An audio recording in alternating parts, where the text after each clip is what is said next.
Welcome to Eye on the Illini. This is Illini guy Mike Kegley here with Kedrick Prince talking about the Illini win over Wisconsin Badgers, 86-80. Ked, you were up close and personal there. Any impressions of this Illini team as you're sitting in press row?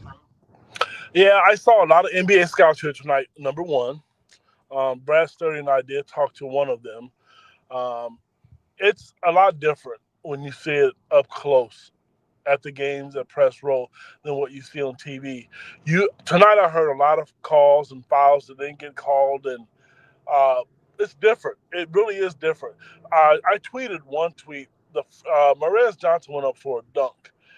We all know how big he is, and if you saw him in person, to answer your question, you will know how big he is. He left the dunk short because the guy grabbed his arm. We talked about this last week with the officiating.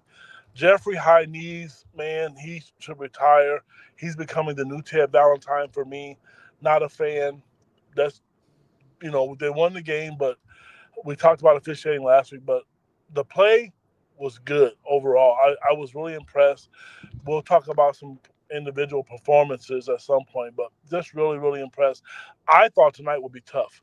I thought they would have a tough time winning tonight, and I thought they'd pull out Saturday, but they needed this win. You got to protect home court. Yeah, I got to be honest with you.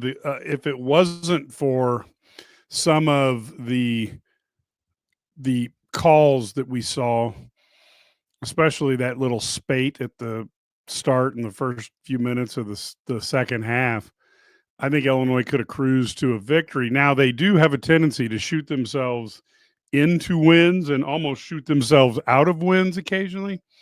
But I didn't feel like there was any particular danger that Illinois was in with this game. Obviously it got a little close to the end, but I thought they played a pretty efficient and pretty effective game. Mike, I hate to disagree with you, but I mean I've done it before. I'm gonna tell you, they dodged a bullet. I thought they won tonight specifically. So I'm not going to give you coach speech. Trey White bailed them out. When Illinois played Northwestern, they stopped themselves out of the game. Trey White attacked the basket. Yep. He didn't settle for threes, and he converted his free throws. That is what a veteran is supposed to do. I hope the younger guys could see that.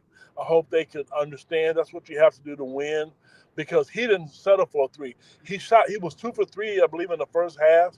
I don't know if he launched one in the second half, but that's what you're supposed to do. And that's almost like a Terrence Shannon performance. Get to the rim, take advantage of your mismatch. It was kind of like a little booty ball, to be honest with you, and score. He got Blackwell in foul trouble. Blackwell came out and was complaining to Mr. High Knees, Jeffrey, and he didn't want to hear it because Illinois attacked him, and that was nice to see. Yeah, I thought that Wisconsin does so darn well, and they didn't get called for it until Blackwell got a foul like around the 15:07 mark in the second half. But they do a wonderful job of going low when you're shooting. Early in the first half, if you watched, around 15:40 in the first half, Ivisic goes up for a shot and gets pushed at the hips, and he's fading away a little bit, so he's already making it harder to get a foul called. But he went a little backwards, and but that hip action, really threw him off balance, and no foul. And I think that's what Wisconsin and Purdue goes do so well. Now Michigan State just out and out fouls you, but I think Wisconsin and Purdue are great at kind of faking you out in terms of, while everybody's watching the ball, they're doing a little bit of hip rolling and hip tossing, and I think that makes it hard to shoot, especially for these younger guys who've never faced this before. Mike, I'm going to tell you, I don't know if people remember. I know you do. That is how Wisconsin plays. They get up under people because think about it. Up until the last few years, they didn't let people score. They kept, the numbers low. They didn't, they got up under people and they made it uncomfortable for them to score. I know a lot of coaches at Illinois and across the Big Ten, they always complain they hated playing Wisconsin because that's their brand of basketball. Northwestern did that to Illinois last Friday. What you saw, you Yep. mentioned Purdue, Northwestern does it. So they get up under guys and and they make it difficult because what's in your mind, it throws off his shot. Because think about it, if Visas missed a lot of layups, he's been the most productive player they've had all year. I don't think tonight may be the first game he didn't have a double double. So just knowing the fact that they got underneath him was tough. And then you think about it, Casperas sold it tonight. He sold it a couple times, by falling over because they got up in him. So that's a great point that you noticed that because that's Wisconsin basketball. The only difference is now they shoot a lot more threes than what they used to in the past. So big win over a ranked team. I don't know how they're still ranked, to be honest with you, coming off the two losses, but it's whatever. It looks good on the resume because they beat a ranked team. Yeah, I agree. And and this early in the basketball season, I just don't count any of these ranked. I mean, half the teams that are ranked, you're like, do they really need to be ranked? And then there's a bunch of teams like Illinois that are going to end up ranked at the end of the year. It's tough. And then, of course, Michigan lost to Arkansas tonight in a game where they saw a lead evaporate, but makes you feel good about where the Illini are when you see Michigan struggling with Arkansas and Illinois had such a good game with them. One of the things that somebody made mention is he thought that the toughness looked better in the last 4 minutes of the game. Didn't take as many bad shots, and obviously Trey going to the basket was key. Anything you noticed in the last 4 minutes? Yes, Trey White and another guy. Let's give kudos to Kylan Boswell, who made his free throws. He was a 65% free throw shooter, I think, coming into the game. I'm thinking today, and I tweeted this, when they played Northwestern last week, they had a 10-point lead and let it evaporate. Guys missing layups, guys missing free throws. That's how you close games. I can't tell you how many different people, whether it was an AP press and all the people in press roll, maybe six of them said the same thing. If this team ever can figure it out and they can get everybody kicking at the same time, they're going to be a tough out March. Because tonight, again, you got Ben Rickhouse who struggled a little bit. He didn't give you much offensively, and it was a very subpar performance offensively from Ibisevic. So I just think right now, Mike, they're starting to figure out their roles, and I got to come clean and be honest with you. Coming into the season, I've seen a lot of Casperas videos, and I was able to see a little video footage, and prior to the season, I wasn't sold, but I knew everybody else was. Shame on you, Mr. Prince, because I'm gonna tell you, that kid is good, and if he can ever figure out how to value that basketball, I've seen at least 8 different mock drafts in the last 4 days, and he's in everybody's top 8. He's great in pick and roll, and that's what they do in the NBA. And if he can shoot jump shots like that, passes like he made one to Ibisevic today, that's why all those scouts were there tonight. That kid is going to be really good, and it's a feather in Illinois' cap because they recruited him. Well, and as we found out, from Brad Sturdy, back in the IlliniGuys message boards, this is leading to a real resurgence in Illinois being a key player for a lot of individuals from Europe and looking at the opportunity to recruit some high talent players there. One of the benefits of being an IlliniGuys subscriber is that you get to go back into the message boards where Ked and Brad put rumors and things that we can't maybe make a story because it's hard to anybody to publicly corroborate. But we got a pretty good idea of some of the inner workings, and Illinois is becoming a place that everybody looks at. And if KJ ends up being a one and done, I think that will help both on the high school and the European and to be honest with you, even in the transfer portal. I think, don't you think the one and done would really help Illinois? That is one of the feathers in Brad Underwood's cap. Everybody has uh, a piece of the pie that they want to accomplish. Brad Underwood has accomplished a lot of them. Went first get Illinois to make them respectable, to win championships. He won a Big Ten title. He won a Big Ten tournament title. He wants to get to the Final Four. He was close to the Final Eight. The next thing he wants is, and he's got 2 guys in the NBA. He's produced more Big Ten, all Big Ten players than anybody in the conference because they've had one or two each year. So having said that, Mike, one of the things he's missing is the one and done. And he has two guys with Will Riley and Cusparis who could possibly do that. So that's another piece of the pie that he wants to add, to his resume. And it does. One of the reasons you talk about subscribing to our site, it's a great time and it's a good gift for a holiday for a friend or family because they had a recruit on campus tonight. I'm not even going to say his name, even if you know it. I had a chance to talk to his father and his mother and the kid himself, which way he's kind of leaning and what dad is thinking. You know how you find out what was said and what he said to me? Go to our message boards. Yeah, and now I want to go to the message board, and now I want to know what's going on. Yeah, that's one of the benefits of being a Illini Guys subscriber. Ked's been doing this for a lot of years, and people don't always realize, but he's also has a AAU organization, so he's known throughout the country for what he does in that side of the stuff, let alone, being a guy who covers recruiting just as a basketball coach. And so that gets you a lot of bridges that are open to you to try to talk to people, which is really cool. And of course, obviously, Brad Sturdy's been covering recruiting for 20 years and practically one of the original Rivals guys from way, way, way, way, way, way back in the day. So that gives a big opportunity. I want to tell you a couple people that jumped out to me. And I think Boswell was one that I was lower on him than other people were.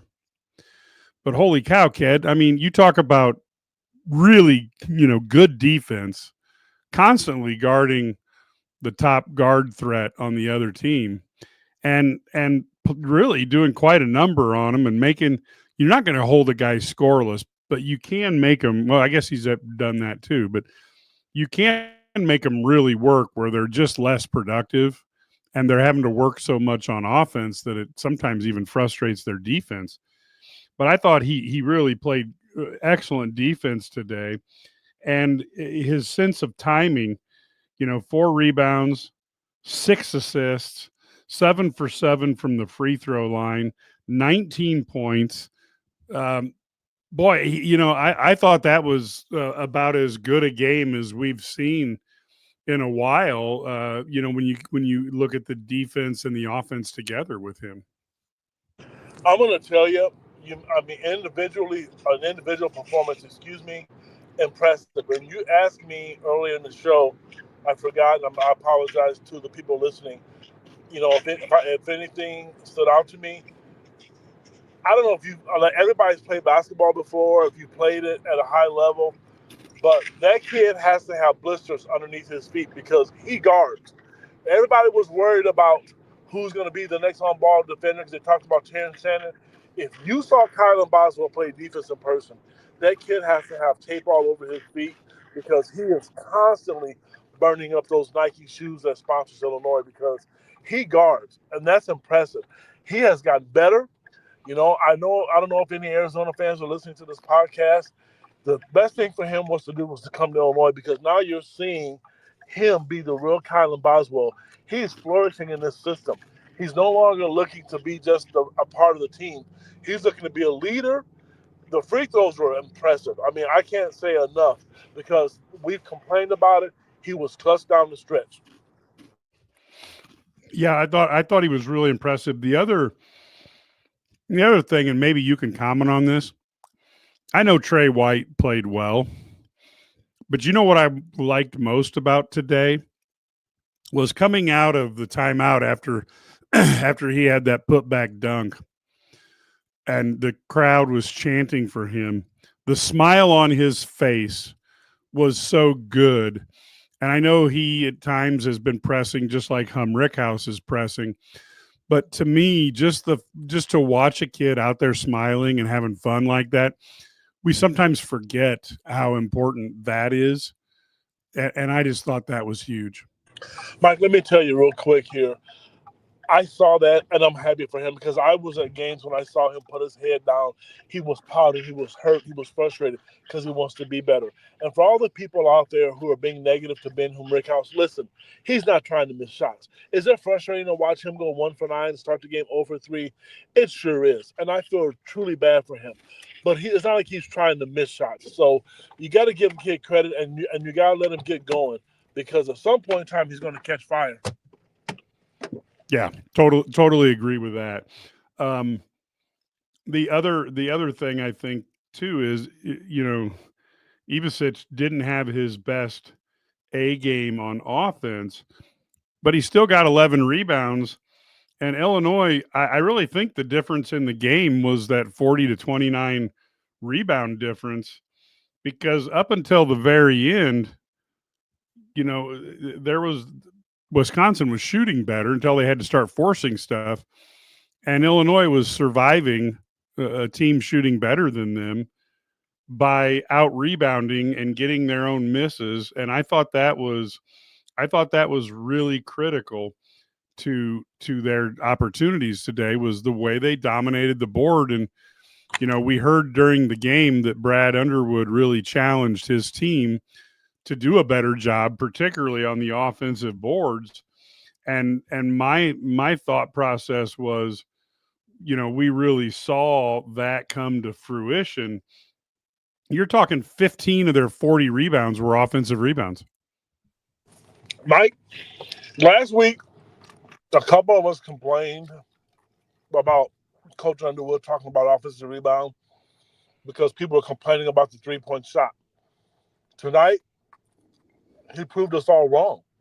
It mattered. A lot of guys crashed the offensive glass. Ben Rickhouse tried. He was more active. Trey Wright was trying. Everybody was really trying to crash the glass.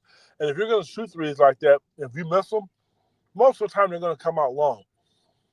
If you've ever met Brad Underwood and talked to him, yeah, we talk about analytics, but he's a numbers guy. And rebounds come off long if you shoot threes.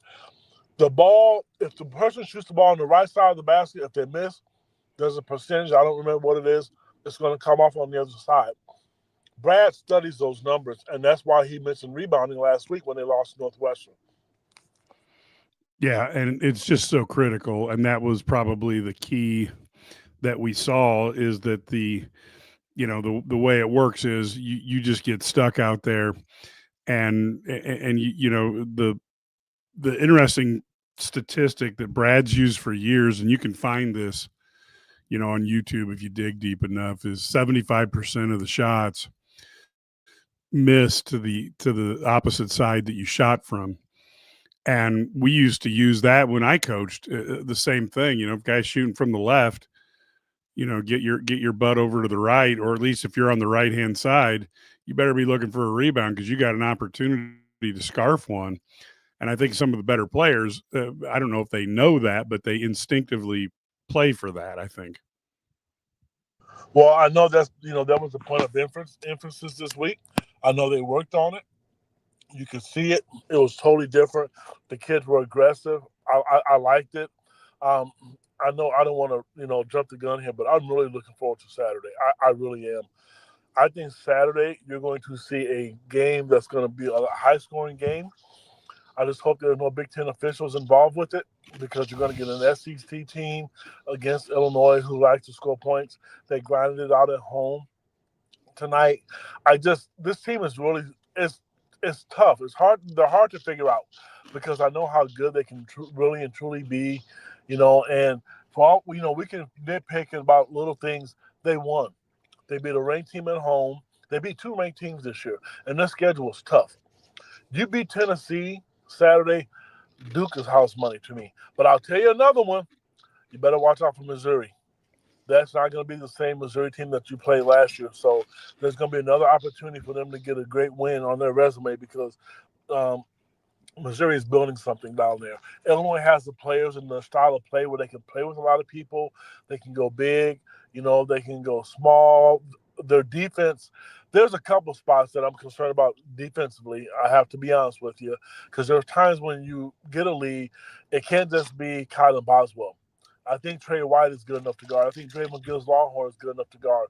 You got to get stops, and that's why I think at the end of the game you saw Coach Underwood go offense to defense with Draymond and with Ben. Yeah, and I'll be honest with you. I think Morez. I'm sorry, and I know you and I are big fans of Morez, but he had. I thought he had some really good plays. 12 minutes left in the first half. Blackwell comes down, and Morez kind of stops him and forces a turnover because Blackwell just didn't anticipate Morez being there. And then I thought in the second half, around 8 minutes, 15 seconds left, somewhere around there. And I was just bizarre, Robbie Hummel, but basically Klinsman had a open three, and Morez came at him so hard that Klinsman, I think it was an air ball or darn close to just hit the bankboard shot, because I think he thought Morez was going to truck him.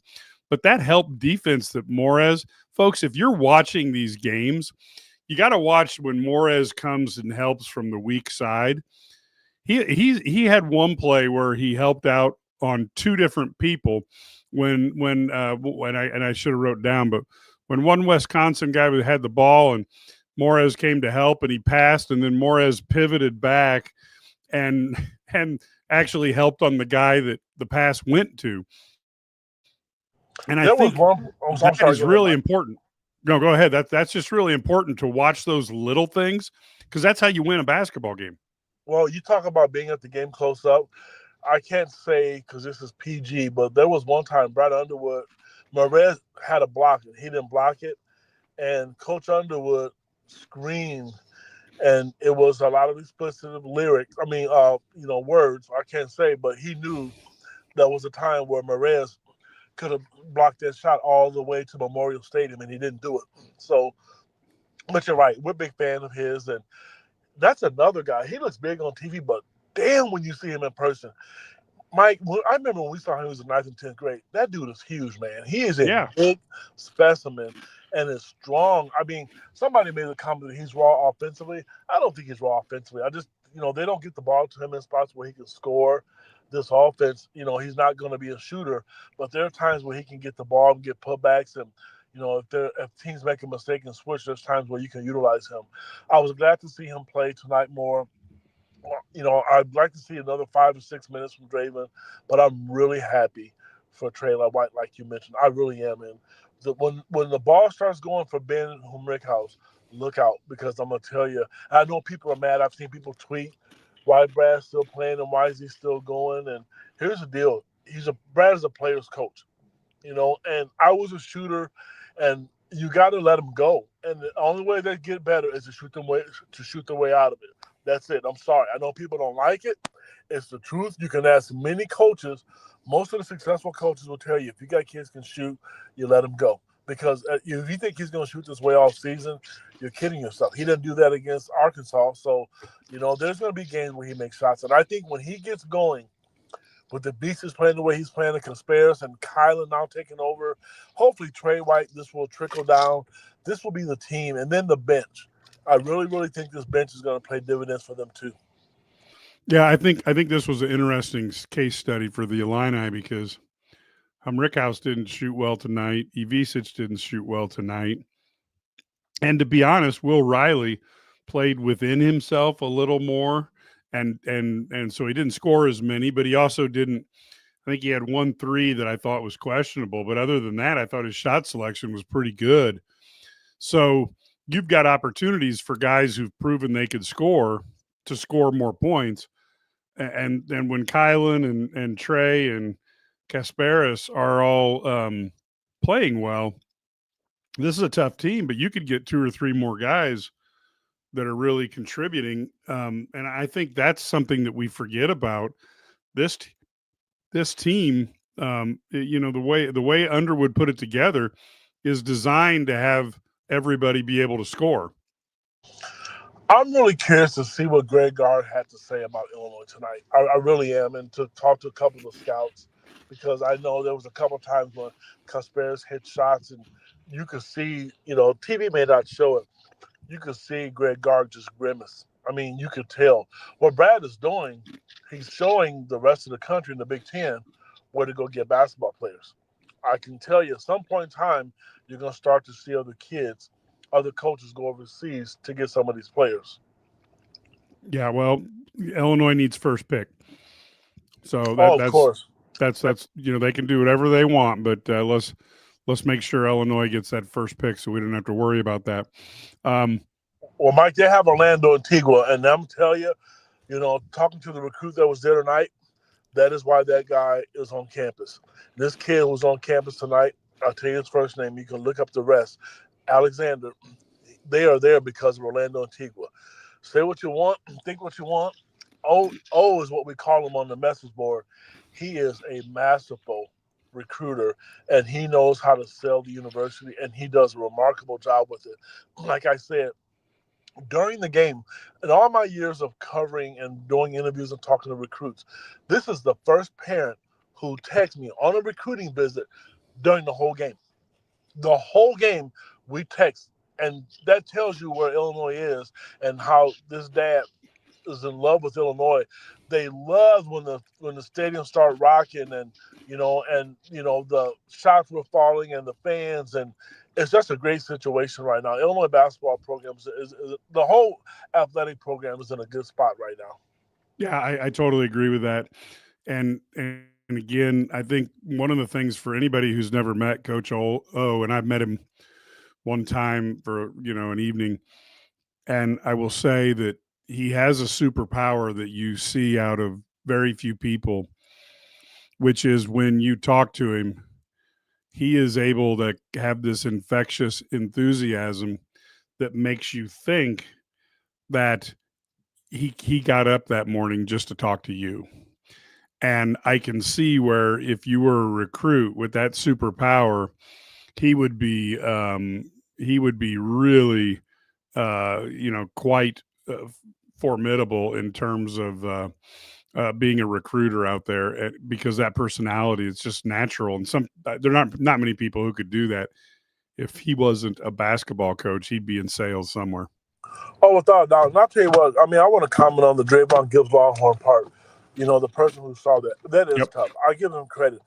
It's hard for him. This kid was used to playing a lot of minutes, and his minutes have dwindled. He's the kid I'm pulling for. I mean, you can tell by all the podcasts that I do. He's the kid that I really want to see get more playing time because I think he can help them offensively, and I know he can help them defensively as well. Taterhead is exactly right. He plays hard. Yeah. And I do think that's what we like to see. Um, when somebody has that effort level, I think that is huge. And so hopefully we can get opportunities for him to get more time out there as well. Ked, the other thing is when you look at Jacusiones, what do you think of? I mean, I really thought there was a couple times where I thought his defense was more impressive than his offense, and his offense was pretty darn good. But there was particularly, I don't know, in the first half, 6 minutes or so left. And he went up to try to block somebody's shot, kind of went for the fake, which he and Rickhouse tend to do right now. But yet when the guy faked, Kasparis gathered himself and came back and got a hand up. He managed to get a hand up and make them miss on a shot that if he hadn't tried would have been a nice open look three. Well, when I was talking earlier about defense, he has gotten better. He's the one guy I want to see get really. Oh, those gonna be bad English. I really want to see improve. Excuse me. I want to see him improve because I thought there were times when Wisconsin kind of took it to him a little bit because I think they know he needs work, but he's gotten better. But he's the guy that I want to see play defense like uh, Kylan, because when you get both your guards guarding like that, it makes it tough. It makes you cut the head of the snake off, and when they switch, you don't lose much. So has he gotten better? Of course, and I'm happy for him. But at the same time, He really needs to work on that part of his game. Again, I was wrong about him, period. But once he figures this part of the game out, I mean, and just little things, like I said to you, whether we like it or not, whether people think so or not, the NBA guys love him. And I'm telling you, when Brad Sturdy comes on after me, and you can ask other people and go to the message boards, he's up there. I mean, there was one company today that had him sixth in the country.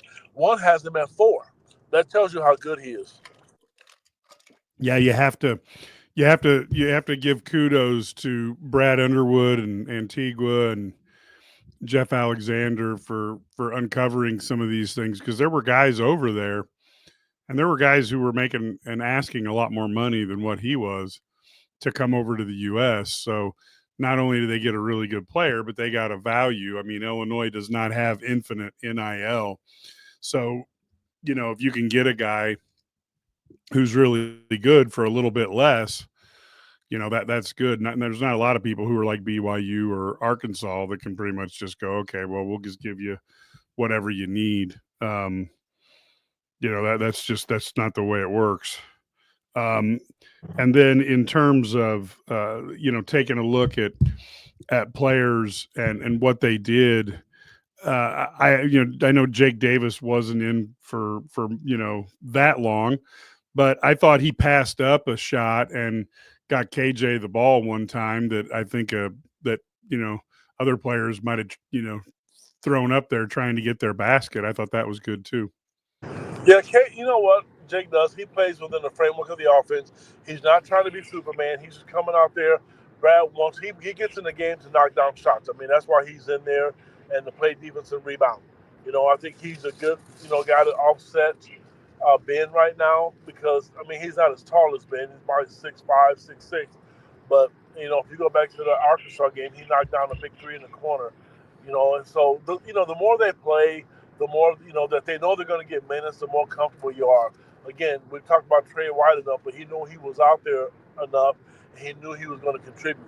What you saw tonight was why he was recruited, and things that I wrote about, because I knew how good he was at Louisville. A lot of people tried to, make comments, oh, Louisville stunk and they weren't really good.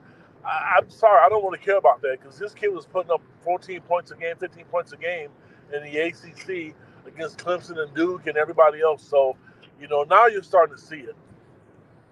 Now, you didn't get a watch on TV, but Robbie Hummel expressed some very much disappointment in Illinois' Department of Interathletics in terms of the fact that apparently no longer is Pappardell's being served at the media thing, Ked, and I guess Robbie had to have one delivered so that he could get some of that Pappardell's pizza that he loves so much. Any comments on the buffet? Well, of course, I have some feedback about a buffet and the food. Number one, I will tell you, I have friends, because where I live close by Iowa City, and a lot of the media guys, they love coming to Champaign because of their food. So, Mr. Whitman, if you're listening, you got to bring it back. It's very disappointing, because we all got email, all the guys that cover the game, we got an email that they're cutting back. So there's no food down there. And they usually put a really good spread down there for us. And I heard because of the financial situation that they're having, all the universities, that they were cutting a corner. That's one corner I wish they wouldn't have cut, but I'd rather they cut that corner than cut somebody's salary, I guess. But Robbie Hummel, we don't always see eye to eye. But this one we agree on, because I miss having that buffet down there. Going to McDonald's, I don't want to give them a plug, all the time is not ideal for me. So, but it is what it is. Yeah. Do they still have the popcorn machine on for you, Ked? Yes, you get the popcorn machine, you get some pop and some water. That's what you get now when you cover the games. So hopefully they'll eventually bring it back. At $22 million that they have to pay NIL to the players is going to be the death of the free food for the press. That's It's like, where it is, Mike. I mean, I've been told by a number of media guys. That's the part of where they have to cut corners, and I understand it. I mean, if they did it for football games, there'd really be some mad people, because there's tons of people who cover the football games. Basketball, there's not as many, but it does stink. I have to admit. And there's a lot of guys. Deion Thomas is another guy who's kind of missing it. We've talked about it. But got to eat before and eat afterwards. I guess we were spoiled. Yeah, because me, I would go eat before we got to the game anyway. Go to Little Porgies. Now I'm dating my age here, but I've been a fan since of Little Porgies since the mid '80s, and then of course Papa Del's. I used to go there on their when they were on or on Wright Street, and that was one of my go-to places for dates in high school. That was so you're talking like 1983. Yeah, you're dating yourself. Well, since we're plugging Papa Del's, if you're listening, Kendrick Prince, Matt Stevens, and Brad Sturdy, we cover the games. And if we're going to promote you, you can be a sponsor and you can bring us pizza before the games. We won't be mad, Papa Del's. So if you're interested in it and anybody has any connections, it's out there. Yeah, and when I show up, that's when they go into they start analyzing their budget, because when I start eating pizza, it doesn't stop. Especially, I mean, folks, when you go to Champaign, and of course I grew up in Mahomet, I have to go to Papa Del's when I come to town, and I have to go to Little Porgies. Now, there are other places in Champaign that I love, but those are the two that I can't miss. Well, I need to miss a whole bunch of them, to be honest with you, but that's for another story, different day, I guess. But it is what it is. But anyway, great win tonight. I'm happy for the team. I mean, I know there's a couple guys their heads are down. You got to live to fight another day. You got Saturday coming up. Saturday be your day. Saturday is a statement game. Here's what I'm going to tell you. Saturday to me is a program game changer. You win Saturday no matter what happens. Well, I shouldn't say no matter what happens, because if you lose the rest of the year, that'll be awful. You're going to be the team or one of the teams in the country that's knocked off one of the number one team in the country. Saturday is big. So the fans come out, don't sit down, be enthusiastic, support the team. Hopefully Mr. High Knees won't be there Saturday and he'll be somewhere else, maybe in Iowa City, costing them a game. I don't know. I wouldn't mind saying that. But honestly, Saturday is a statement game. I mean, that's for me. I don't know how everyone else feels about it.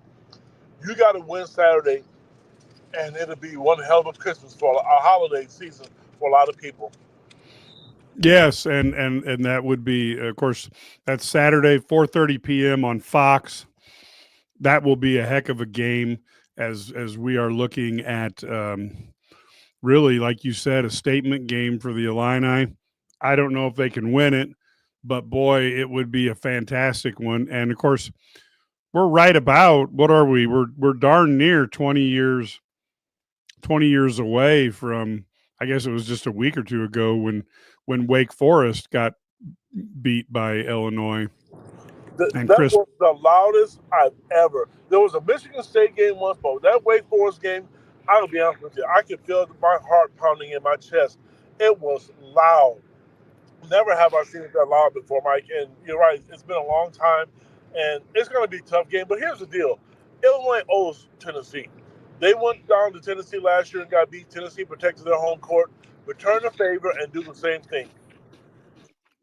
Yeah, it'd be nice to beat, at Tennessee, and then beat Missouri, and then turn around and beat South Carolina in football, and go 3-0 against the SEC would be that would be nice for recruiting in both sports.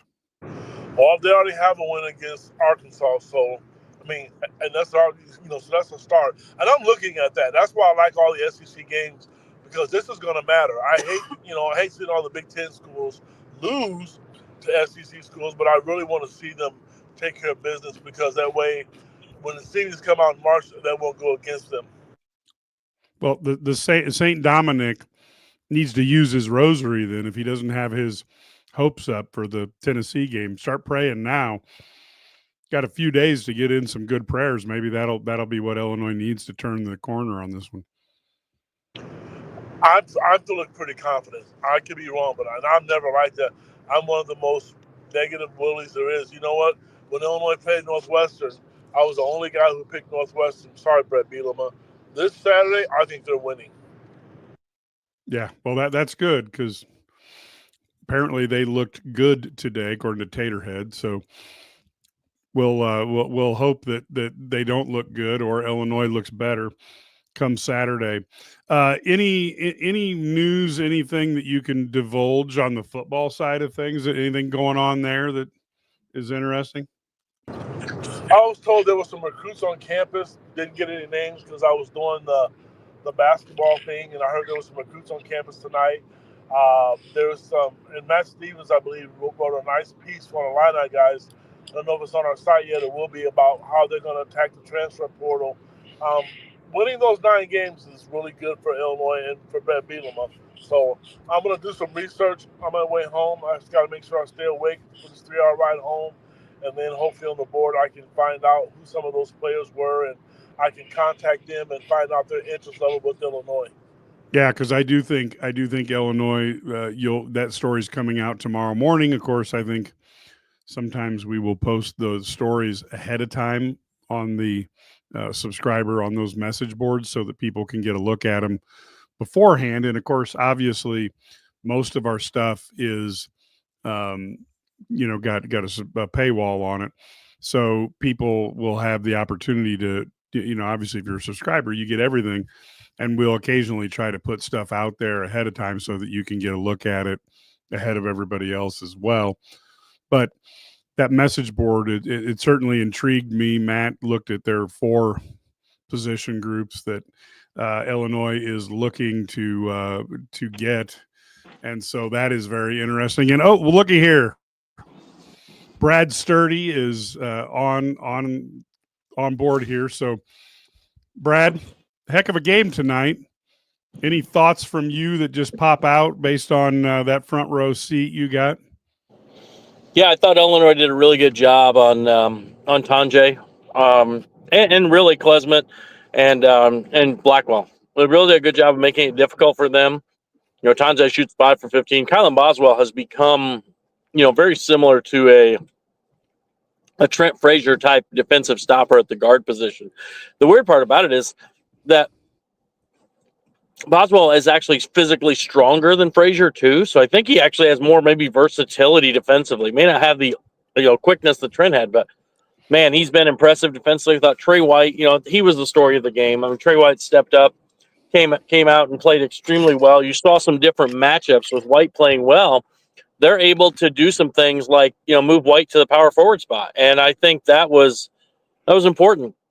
Because it allowed them to have a little bit different. They talking? Hey, Brad, what podcast were 2 people talking about that? I'm trying to remember who that was. I think it was you and me on Sunday, wasn't it? Yeah, Sunday night on my heat checks and Hail Marys. Yes, but that was good. I thought they got some production. I mean, to be honest, Will Riley struggled. I thought Ivasic missed some really easy shots. They missed some wide open threes again. Rickhouse, obviously, that's been beaten to death. But I thought he played better.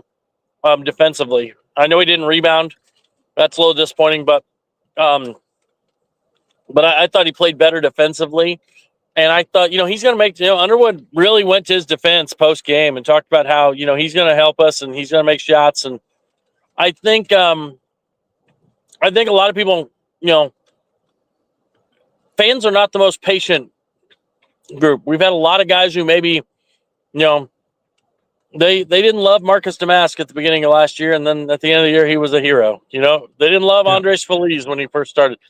Let guys play. You know what I mean? I think we get too caught up in what we want them to do, and let guys play. And the vitriol that I see online and all over is pretty sad, actually. Yeah, the challenge obviously is people that impatient, and of course we've now got at times a society that is just a bunch of old guys commenting on all the things wrong that other people do. It's not hard for us to criticize when we're sitting here as opposed to the guys out on the court who got to make these things happen when you have another team that's trying to stop you from doing that.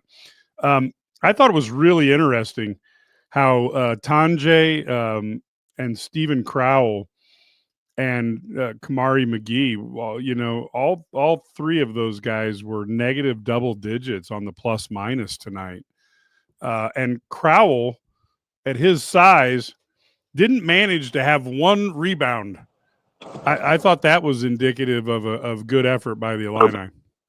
Yeah, Illinois really dominated the glass in that first half, and it kept them in the game, even though they shot it poorly. And I thought the crowd was just really soft. Wasn't physical, didn't attack the offensive glass.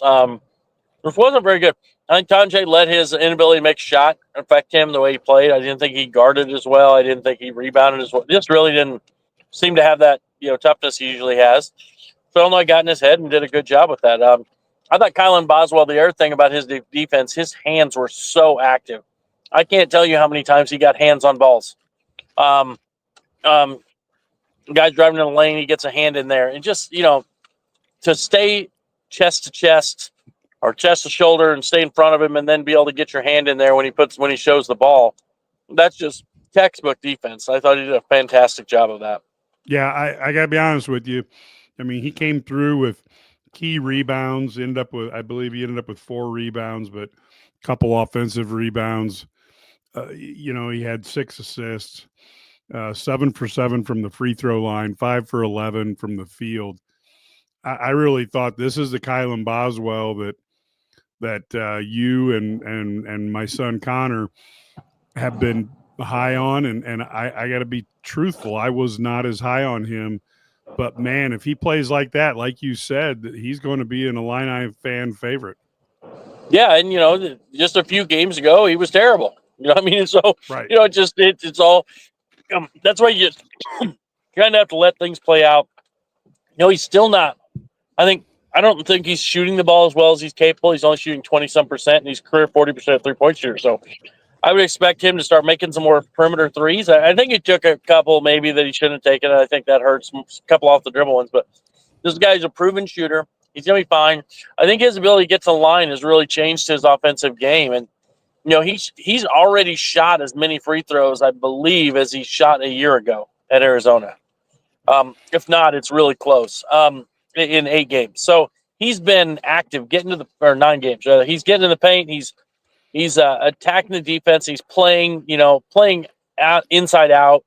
If he gets an opportunity, he finishes, but he's been able to kick it out and get guys wide open threes. And, the reality is Ivicic didn't shoot it well. Rickhouse didn't shoot it well. Those are probably the guys who they would think are probably their 2 best shooters. Will Riley missed a couple open ones too. Those are their best shooters from 3. And they missed shots tonight, and yet they still found a way to win. And I think that's what you have to do. That's when your team's good. When things don't go your way and you still find a way to win. And they didn't get any breaks on the calls tonight. I mean, Wisconsin was in the double bonus early. They were in the bonus in 5 minutes. Yeah, and they were double bonus like with 13, yeah. Yeah, it was 10-2 fouls at one point. Yet Illinois just kept plugging away, kept grinding. I mean, that was like kind of you thought it was going to be bad. And, people don't like when we hear things, Jake Davis, this and that. But, that run was made with Jake Davis and Merez Johnson in there. And when they kind of broke up and what was 2 or 4 point game and they opened up to 10, those were the guys on the floor who kind of gave them that cushion, and they did a really nice job. Yeah, I thought the defensive effort was much better tonight. Speaking of Kasparis, how do you think he's looking, in terms of, is he going to be Illinois' first one and done? Yes. I don't think there's any doubt. I think he's going to be a lottery pick. I talked to Tracy Webster was there scouting for the Dallas Mavericks tonight, former Illini assistant coach. And got to talk to him. They're obviously, they're high on him, Ivicic, Riley, etc. But yeah, I think Yakachonis is going to be a lottery pick, especially the way he's playing. Once he has a couple tendencies to be a little loose with the ball. When he figures that out, I mean, the sky's the limit. When he gets in spacing, his ball screen actions, his vision is fantastic. He's special. He's a special talent. And, he's putting up, his last 3 games. I mean, last 4 games, rather, what's like 21 and whatever, 6 and 5 or something like that. Just insane numbers for an 18-year-old freshman. I mean, he's 24, 6, and 5 tonight, Brad. And, people, you and I took some heat for trying to be too positive about this team. But, I'm not saying that anybody on this team is going to be Terrence Shannon Jr., because nobody has those physical gifts. But that doesn't mean that Kasparis couldn't compete in terms of scoring with what Terrence Shannon Jr. did. Now, can he do it night after night? We'll find out. But I'll be honest with you, that's an NBA game if I've ever seen one. Oh, yeah. He's fantastic. Interestingly enough, I think it's a different action. They run different actions with him in the game, and I think he's really good. And I think he really fits what they're trying to do. They're obviously playing through him. He's their guy. But, the other side to him, and Underwood mentioned this, he's really improved defensively as this year's gone on. He's actually guarding people and he did a better job staying in front. I mean, he's not perfect, but, he's gotten better at staying in front of people. Like, when and that step back that he makes, when you switch and he gets that step back three, he has been really good at shooting that step back. He's actually made more of those, looking at it, than he has wide open catch and shoots. So he's a guy who shoots the ball better off the dribbles, and some guys are like that. So I think he's got a huge, we're going to see Saturday is going to be a huge test for these guys. Number 1 Tennessee coming to town, undefeated. State Farm Center is going to be rocking, and it should be a fun atmosphere. I think they've got a chance. I think you're going to see them. People are like, well, this Tennessee defense going to eat them up. But, Tennessee's a lot like, they're going to pressure and get after them. But they're a lot like, a little bit like Arkansas in the way they defend, just that they turn you over and do some things there.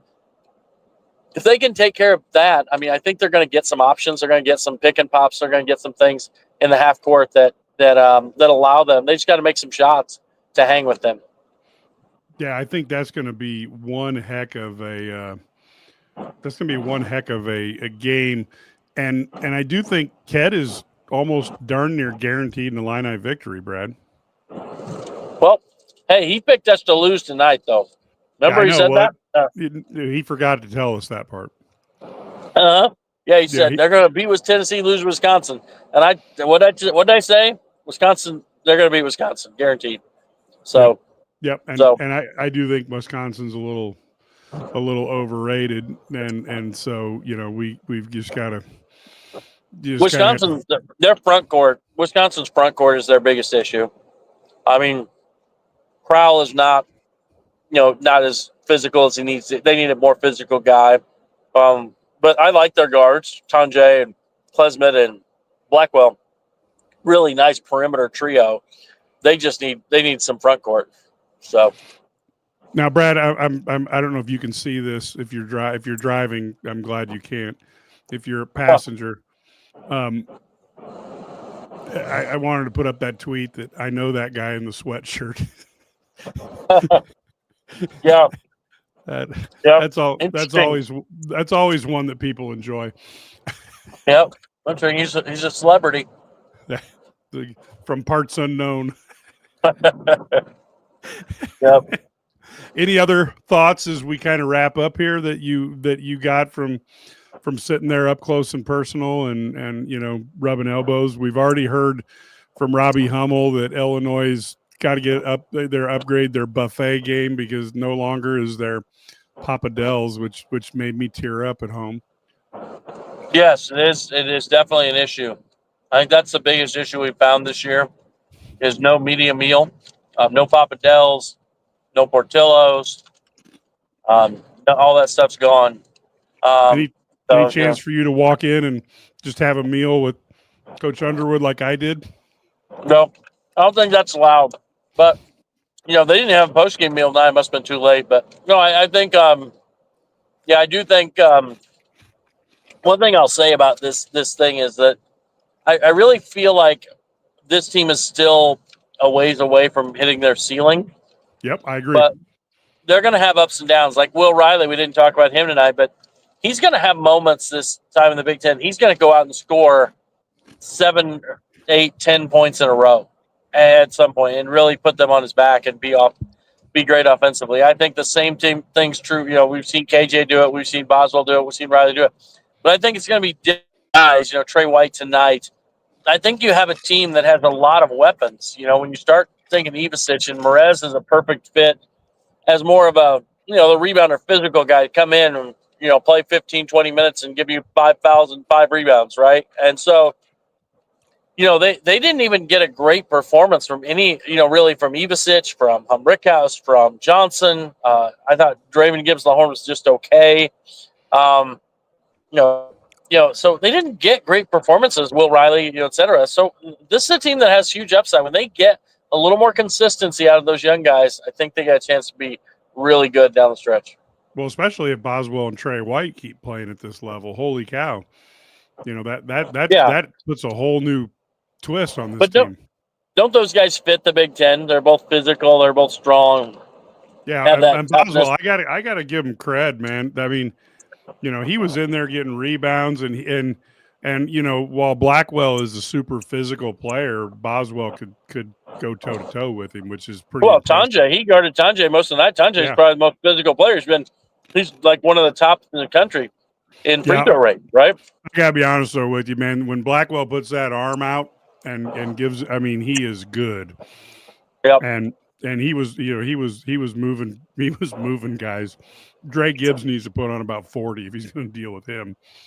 Yeah, that's not a fair fight. Yeah, exactly. So, any final thoughts then as we head into this December's biggest game of the year, Tennessee? Yeah, I think great opportunity for Illinois. They got Tennessee and Missouri coming up. They win these 2 games. You're looking at a team that's probably going to be ranked in the top 15 again, and has a chance to be in that. I think they're going to be like 10th or 11th in the net. They're 14th on KenPom. This is a team that's probably, we look at AP rankings, but they're so bad. So you just have to kind of let this play out. I really think this team has a chance to be if they play well, they're a 2 to 5 seed, and that gives you an opportunity to make a run in the tournament. And here's what I think, and this will be a little controversial, but I think because they are young, they're going to have their moments, and I think they'll have just enough of them that it'll keep them around the 20 mark in the regular rankings. Because, as you know, some of the media guys are the guys who don't have any time to watch teams play. And I just think because they'll lose, maybe they end up 14-6 in the Big Ten or something like that, and they lose a few games because they're young, that'll keep them artificially low, while in the net they'll probably be pretty darn good. Yep, I agree. I think they'll be good. Yep. Well, I tell you what, Brad, thanks for coming on. Folks, we really appreciate you being here. And, of course, the bottom line is, when you heard Ked talk about, what we have at IlliniGuys, we would love to have folks go ahead and subscribe. $99 a year, great deal. And the key thing is you get that message board, and you get all the stories without being blocked by the paywall. And on the message board, many times we put stories ahead of time, so you can grab those there. But it's really a perfect time of the year. If you have an Illini fan friend, it's a great gift to get them. Or if you have people who are saying, what can you get me for Christmas? You can say, I'd love to be a subscriber to IlliniGuys.com. And, of course, if you guys missed it, my Heat Checks and Hail Marys podcast that I do every Sunday night, Brad came on and we had some freewheeling discussions about a lot of things, a lot of Illinois stuff, but a lot of Big Ten and CFP. So there was some fun in that. If you want to go ahead, you can get that on either IlliniGuys.com. On the front page, you can get a copy of either the video or the audio, or you can go to your podcast distributor and get it automatically, so you don't have to do any work to be able to watch it or listen to it. But with that, folks, thank you so much for listening. We will be back on Saturday night after the game. We will be live. It should be a ton of fun. The Illini have a heck of a challenge. Not very often that you get to play the number one team in the country and they're on your floor. And maybe we'll see a little bit of a performance where the Illini can knock off a number one ranked team. It would be a lot of fun for all of us. Until Saturday, folks, go Illini.